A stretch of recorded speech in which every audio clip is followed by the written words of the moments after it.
मराठवाडा विभागाची पाणी टंचाई, चारा टंचाई, पिण्याचं पाणी आणि जनावरांचं पाणी आणि चाऱ्याचा प्रश्न या संदर्भामध्ये बैठक आयोजित केली होती। त्याचबरोबर अवकाळी पावसामुळे झालेलं नुकसान असेल किंवा आता जे पावसाळ्यापूर्वी प्री मान्सून वर्क जे आहे त्याचं नियोजन या सर्वच बाबतीमध्ये चर्चा झालेली आहे आणि यामध्ये जवळपास मराठवाड्यात 1837 टँकर सुरू आहेत आणि 1249 गावं 512 वाड्यांवर हे टँकर सुरू आहेत आणि हे टँकर आणखी जर आवश्यकता भासली तर खालच्या अगदी ग्रामसेवकापर्यंत तलाट्यापर्यंत सूचना दिलेल्या आहेत की तात्काळ रिक्वायरमेंट तुमची पाठवा, 3 दिवसांमध्ये तुम्हाला टँकर आणि चाऱ्याची व्यवस्था केली जाईल।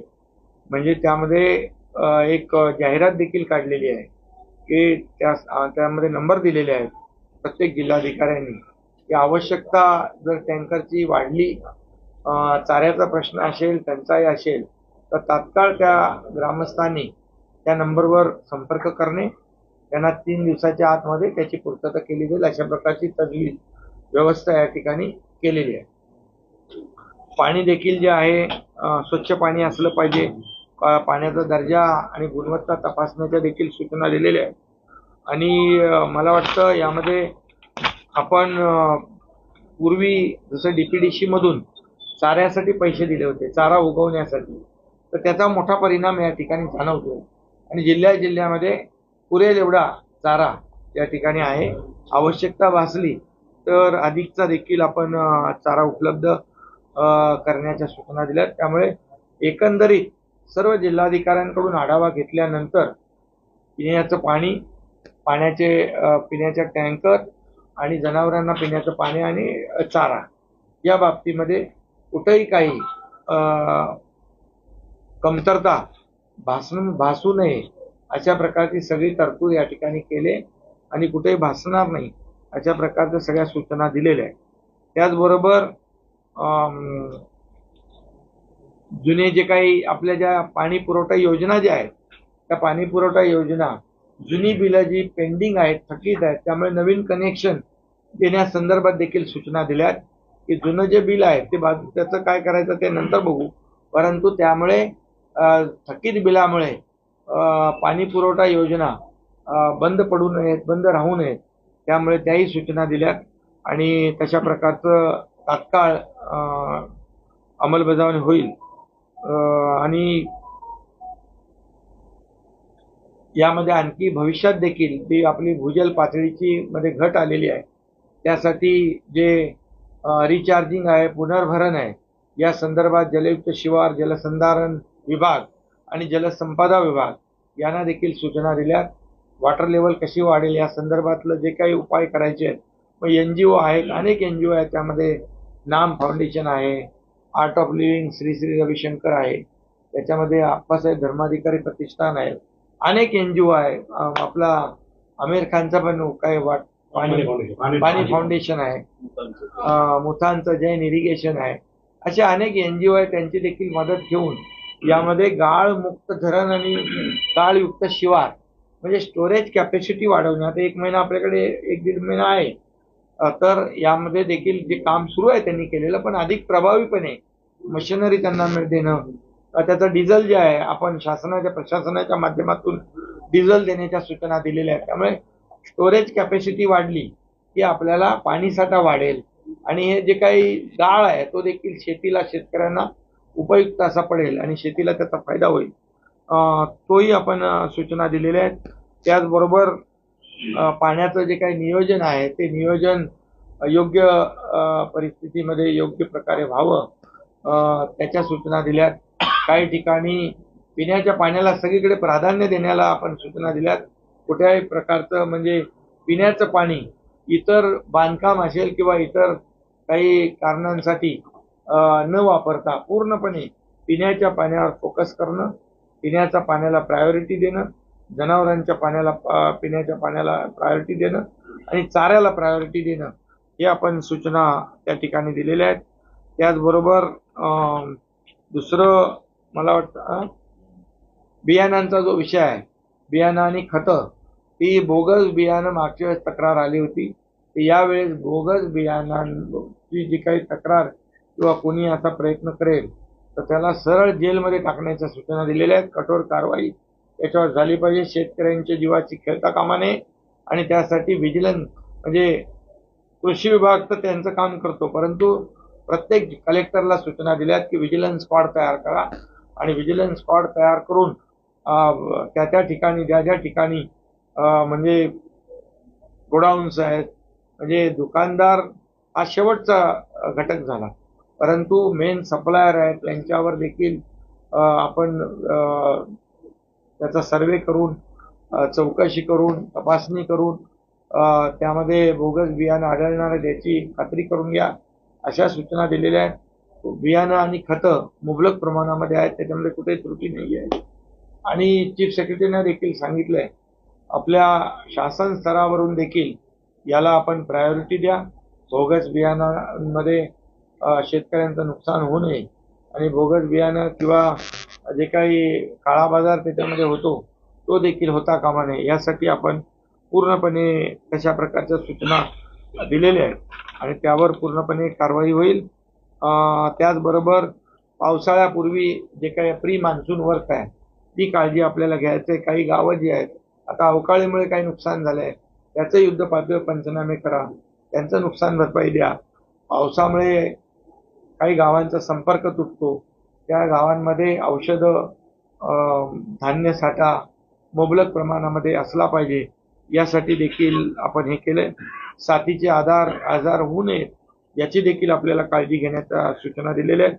वीज विभागाला देखील सूचना दिल्या की अवकाळीमुळे किंवा पावसाळ्यामध्ये जी काही वीज पुरवठा खंडित होतो, विजेच्या तारा तुटतात आणि ते तात्काळ त्या ठिकाणी दुरुस्त करून वीज सप्लाय पूर्ववत करण्यासंदर्भात युद्ध पातळीवर काम करण्याच्या सूचना त्या ठिकाणी दिलेल्या आहेत. बाकी ज्या काय आता झाडाच्या ते काय रेग्युलर रुटीन वर्क आहे आपलं, कांद्या वगैरे कापणं, ते त्यांना सांगितलंय. होर्डिंगचं एक सांगितलेलं आहे. होर्डिंगमध्ये जे बिगर परवाना होर्डिंग आहेत ते तात्काळ कापून टाका, त्यांच्यावर गुन्हे दाखल करा आणि त्यांच्यावर कठोर कारवाई करा.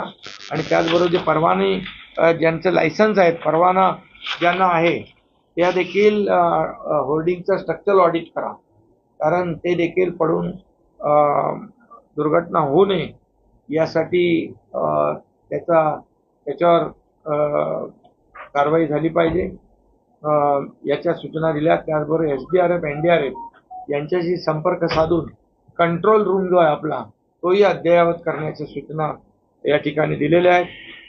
या भागामध्ये मोठ्या प्रमाणावर वीज पडून जनावरांचा किंवा जीवितहानी होते, ती टाळण्यासाठी लाईटनिंग अरेस्टर जे आहेत त्याच्यात वाढ करण्याच्या सूचना दिलेल्या आहेत. प्रत्येक जिल्ह्यामध्ये 100 पेक्षा जास्ती लाईटनिंग अरेस्टर या ठिकाणी आल्या पाहिजेत, लावल्या पाहिजेत. यासाठी देखील आपण कशा प्रकारची तजवीज जिल्हाधिकारी करतील अशा प्रकारे, म्हणजे एकतर आताच सध्याची परिस्थिती म्हणजे पाणी टंचाई, जनावरांच्या पिण्याचा पाण्याचा प्रश्न, चाऱ्याचा प्रश्न हा एक विषय झाला. म्हणजे टँकर कमी पडता कामा नये, चारा कमी पडता कामा नये, कुठेही दूषित पाणी जाता कामा नये. आणि पुढचं जे आहे अवकाळी असेल किंवा पावसाळ्यामध्ये प्री मान्सून वर्क त्यासाठी घेण्याची काळजी, या संपूर्ण याच्यामध्ये या सर्व विषयांवर चर्चा झाली आणि प्रशासन पूर्णपणे याचं अलर्ट आहे आणि प्रत्येकाचा येणाऱ्या संकटाचा मुकाबला जो आहे अतिशय सक्षमपणे करण्याचा सर्व तयारी आपल्या प्रशासनाची दिसते.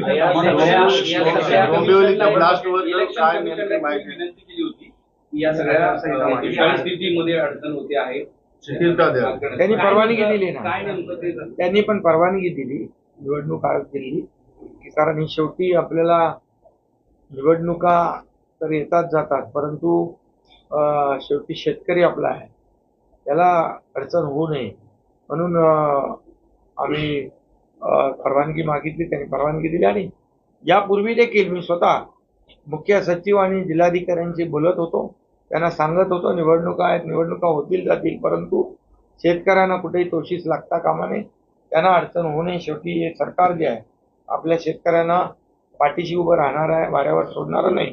म्हणून आम्ही पूर्णपणे संवेदनशीलपणे हे सगळं हाताळत होतो.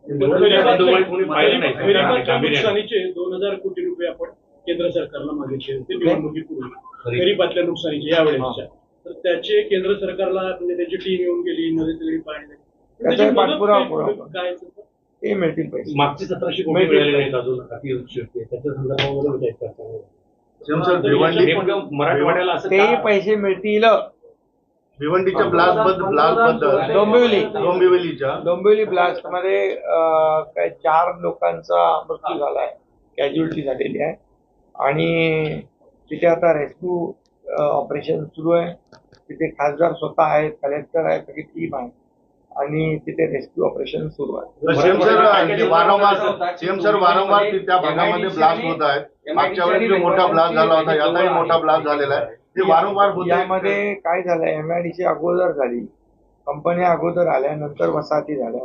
परंतु हजार्डस केमिकल ज्या इंडस्ट्री आहेत, अति घातक जी काही रसायनं किंवा ज्या माध्यमातून अशा प्रकारचे ब्लास्ट होऊ शकतात, अशा कंपन्यांना आम्ही अंबरनाथ MIDC मध्ये एक वेगळा सेक्टर करून कायमस्वरूपी तिकडे शिफ्ट करण्याचा आम्ही निर्णय घेतोय. आता संबंधित विभागाशी आणि संबंधित MIDCचे अधिकारी यांच्याशी बोलून त्या ठिकाणची तजवीज जी आहे आणि आपले इंडस्ट्री जे आहेत म्हणजे जी उद्योजक जे आहेत त्यांच्याशी चर्चा करून तो निर्णय घेऊ. तर भूजलाचा उपसा खूप जास्त अनियंत्रित आहे आणि तुम्ही कायदा केला आणि त्याच्या पुढे नियमच नाही केला, तर काही पुढे होणार आहे. म्हणून आता पुन्हा रिचार्जिंगचा पण आपण मोठ्या प्रमाणावर तो निर्णय घेतलेला आहे. भूजल वॉटर लेवल वाढवण्यासाठी देखील आपण इतक्या तत्परतेनं चर्चा झाली, बातम्या येत आहेत म्हणून इथं आले, बैठक घेतली. पण मराठवाड्यातल्या सगळ्या जिल्ह्यातले पालकमंत्री बघितले तर केवळ 2 पालकमंत्री आज बैठकीला उपस्थित होते. निवडणुकीमध्ये मात्र सगळे नाही आता बघा ते कॅन्डिडेट आहेत. लोकांना असं वाटतं की नाही ते कॅन्डिडेट असल्यामुळे आता भुमरे तर कॅन्डिडेट आहेत. सगळेच मराठवाड्यात 2च पालकमंत्री उपस्थित होते. 5 जण नव्हते टोटल 5 पालकमंत्री. अरे मुख्यमंत्री आहे ना, इकडे आला ना, आता काय सगळं आलं. सीएम सर तुम्ही आलाय, विरोधक आणखी बोलायला तयार नाही. उद्धव ठाकरे लंडनला जाऊन फॅमिली सोबत टूर करताय, विरोधकांचंही लक्ष नाही. तुम्ही तरी कमीत कमी बैठक घेतली. अरे बाबा मला माझा शेतकरी आहे ना बांधव, मला ते करायलाच लागेल ना. मला लंडनला जाऊन कसं चालेल.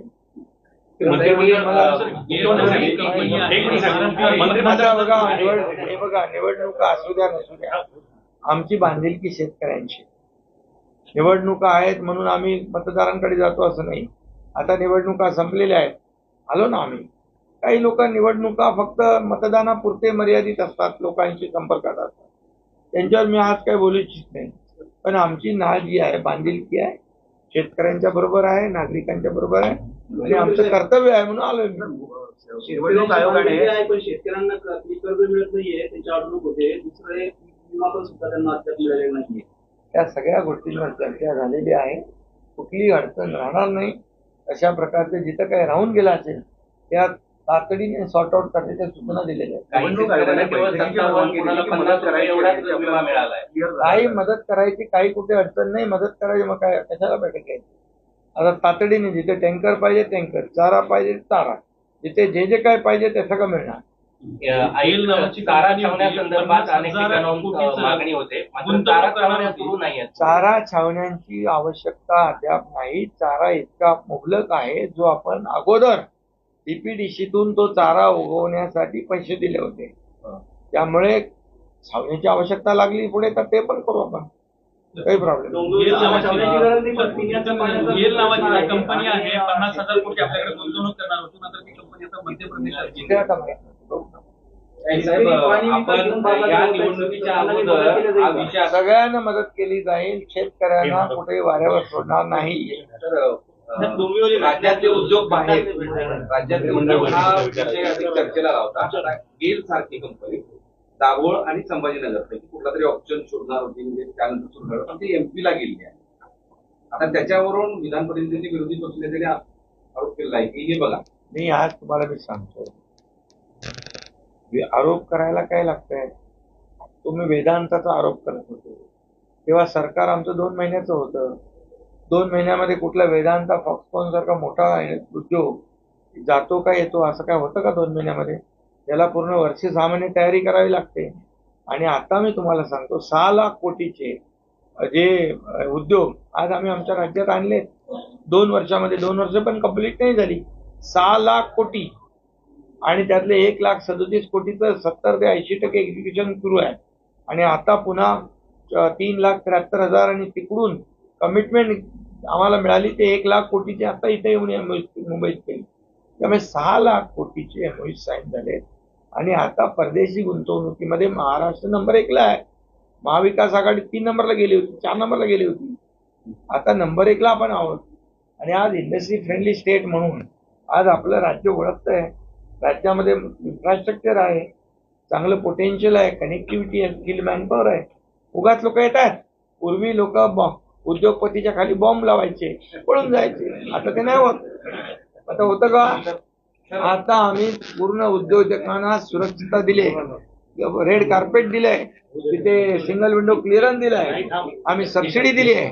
त्यामुळे उद्योग आता आमच्याकडे महाराष्ट्रामध्ये येणारच. सर गेलबाबत काही चर्चा झाली होती? गेलबाबत बघू त्याचं काय तर करायचं. सर मंत्रिमंडळ बैठकीच्या पॅकेज संदर्भामध्ये 9 महिने उलटले. लोकसभेच्या निवडणुकीमध्ये त्या पॅकेजला तुम्ही हात लावला.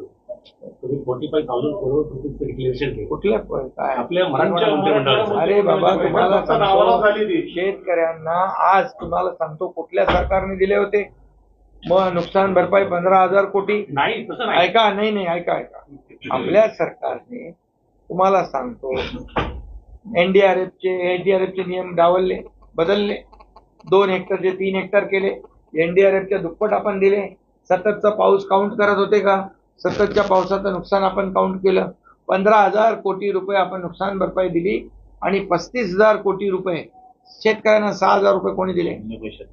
0 पैशात विमा. आपण मंत्रिमंडळाची बैठक घेतली, त्याच्यात 45,000 कोटी डिक्लेअर केले. अरे बाबा त्याच्यानंतर तुम्हाला सांगतो करणार आम्ही ते सगळं.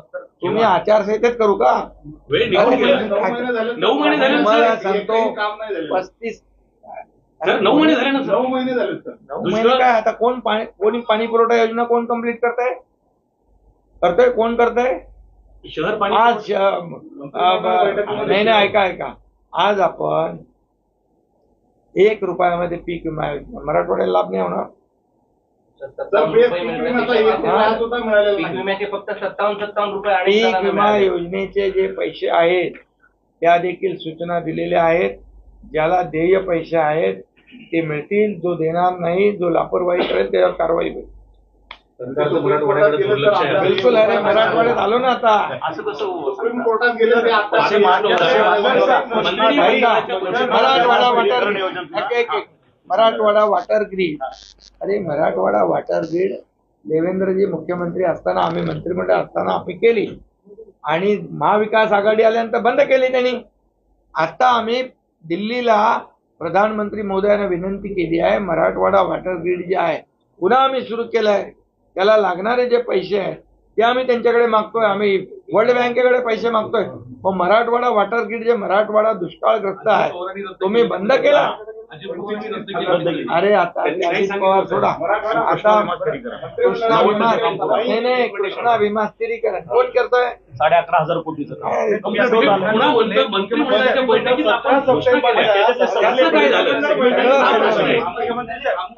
मराठवाड्याला आम्ही पाण्यापासून वंचित ठेवणार नाही.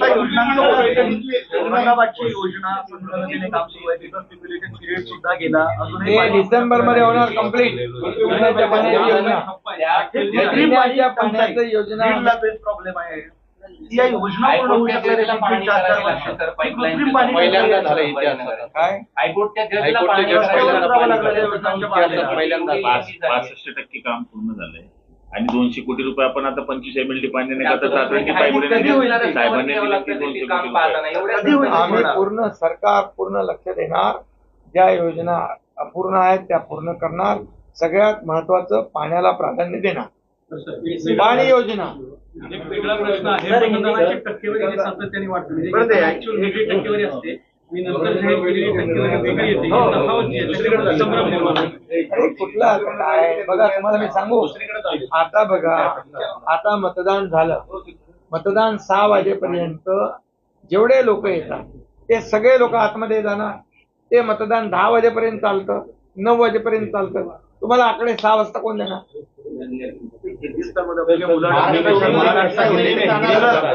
हिंदी में बताता हूँ, अभी रुको, अभी मराठवाड़ा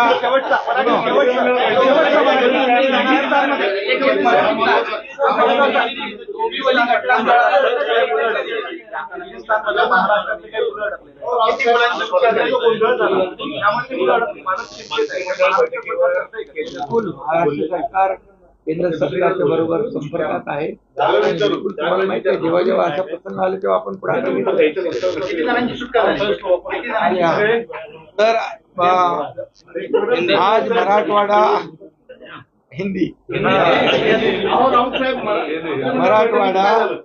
मराठवाड़ा में आज संभाजी नगर में एक बहुत ही महत्वपूर्ण बैठक हुई है. यहाँ पीने के पानी के बारे में, जानवरों के पीने के पानी के बारे में, और जो चारा है उसके लिए जो लोग कहते थे कि यहाँ पर बहुत ही शॉर्टेज है, इसके लिए मैं खुद आया हूँ, हमारे मंत्री लोग आए और इसके ऊपर सविस्तर चर्चा हुई है.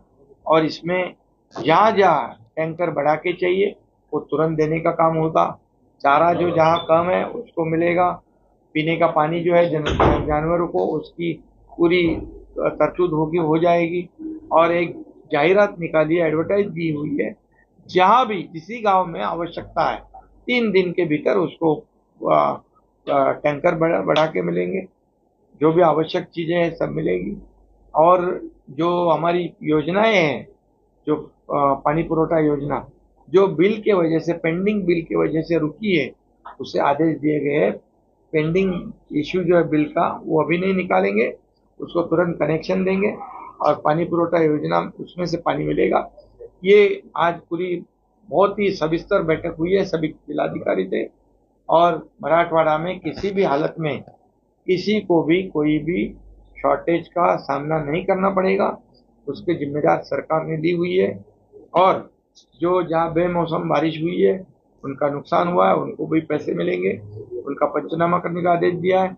दूसरी बात, जो डिजास्टर है, आगे बारिश होगी तो उसके लिए जो भी करना है उसकी सूचनाएं दी हुई है. पूरी तरह बी बयाने, जो बोगस बी बयाने जो बेचेंगे, कालाबाजारी करेंगे, उनको सीधा उठा कर जेल में डालने का आदेश दिया है. विजिलेंस स्क्वाड कलेक्टर को बुलाए और सेंट्रलाइज स्टेट गवर्नमेंट के राज्य शासन के स्तर पे वो भी उसके ऊपर भी ध्यान रखेंगे. कोई भी बोगस बी बयाने का इस्तेमाल करे तो सीधा उसके लिए जेल का दरवाजा खुला होगा. ये पूरी सूचना दी है, स्ट्रिक्टली उसकी अमल बजावनी होगी. और पूरी तरह सभी कलेक्टर, डिविजनल कमिश्नर और चीफ सेक्रेटरी हमारे थे. यहाँ किसी भी तरह की किसानों को मुसीबत का सामना नहीं करना पड़ेगा, इसकी जिम्मेदारी सरकार की. डोंबिवली में मैंने बताया अभी कि वहाँ ब्लास्ट हुआ है, 4 लोग तो कैजुअल्टी हुई है. वहाँ खासदार वहाँ पहुँचे, कलेक्टर पहुँचे, रेस्क्यू ऑपरेशन शुरू है. मैं जानकारी ले रहा हूँ और उसके ऊपर जो भी परमानेंट सोल्यूशन निकालना है. तुम्ही विजिट करणार आहात? साहेब, एक आणखी छोटा प्रश्न आहे. कीर्तिकरांवरती काही आपण कारवाई करणार आहोत का? कारण की आपल्या शिस्तभंग कमिटीकडे हे सगळं प्रकरण गेलेलं आहे. या सगळ्यानंतर त्याचा काही परिणाम झालाय का आणि आपण काही कारवाई करणार आहोत? कीर्तिकरांनी माझ्याशी काल संपर्क केला होता. त्यांनी माझ्याशी बोलणं व्यक्त झालेलं आहे आणि त्यांनी दिलगिरी व्यक्त केलेली आहे. त्यानंतर आणखी पुढचं जे काय करायचं तो पक्ष निर्णय घेईल. ग्रामीणों का कहना है कि 10 से 12 दिन में एक बार टैंकर आ रहा है और वो सिर्फ एक ही ड्रम देते हैं जो नाकाफी है. हाँ, कौन सा गाँव है? कई सारे गाँव है. बिल्कुल नहीं, ऐसा अभी पूरा आदेश आज हुआ है. जहाँ अगर गांव को टैंकर की जरूरत है वो तुरंत मांग करेगा और उसको तुरंत टैंकर देगा. किसान टैंकर से पानी से